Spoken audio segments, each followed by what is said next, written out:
কলকাতা বৃষ্টি হলেই আমরা পালিয়ে গেলাম দীঘা। দীঘা গেলেই দেখলাম সবথেকে আগে এই মাছের ঠেলার মধ্যে মানে মাছ না, চিংড়ি, কাঁকড়া, চিকেন, নানা রকমের মাছগুলো ছিল।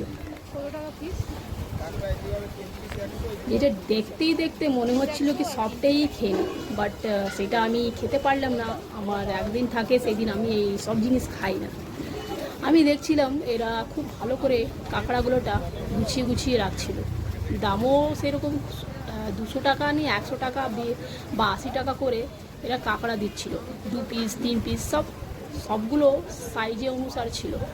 এই অক্টোপাসটা দেখে আমি অবাক হয়ে গেলাম। এই অক্টোপাসও এখন লোক খাচ্ছে, মানে এখানে তো অক্টোপাস অত দেখা যাচ্ছিল না।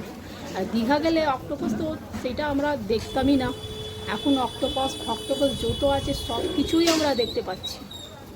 বাহ, দেখুন সবুজ চিকেন, হলুদ চিকেন, লাল চিকেন, মানে নানা রকমের চিকেন এখানে পাওয়া যাচ্ছিল।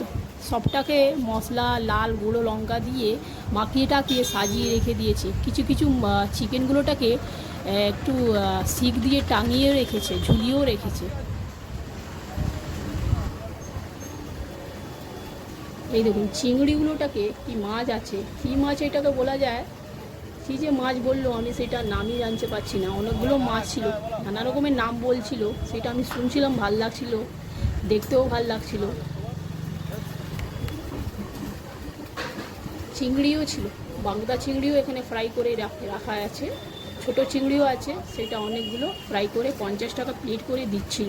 মাছগুলোও সব 50 টাকা প্লেট, ছোট মাছগুলো রেখেছিল। এই দেখো রাস্তাটা খুবই ফাঁকা আছে, লোকজন কম আছে, কিন্তু বৃষ্টি হয়েছে তো চান করতে। এই মাছের দোকানের কাছে এই গরম আলু চপ বিক্রি হচ্ছে, নানা রকমের আলু চপ বিক্রি করছিল। সেটা আমি খেয়েছি। ভিডিও আমি তুলতে পারলাম না, কেন এক হাতে ক্যামেরা ছিল। একবার আমি খেয়ার জন্য পাগল হয়েছিল।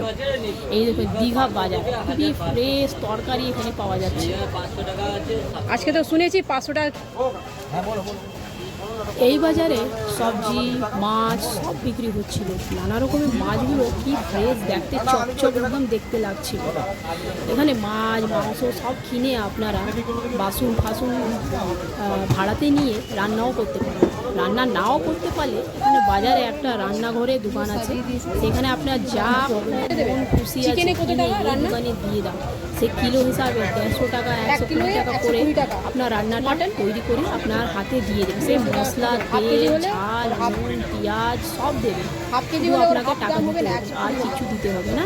আর আসার সময় যখন এই রান্নাটা তৈরি হয়ে যাবে, আপনারা এই যে রান্না সঙ্গে রুটি, ভাত সব নিয়ে নিতে পারবেন। আমার খুব ভালো লাগলো, আনন্দ লাগলো, দেখেই আনন্দ লাগছে, খেলে তো আরও আনন্দ।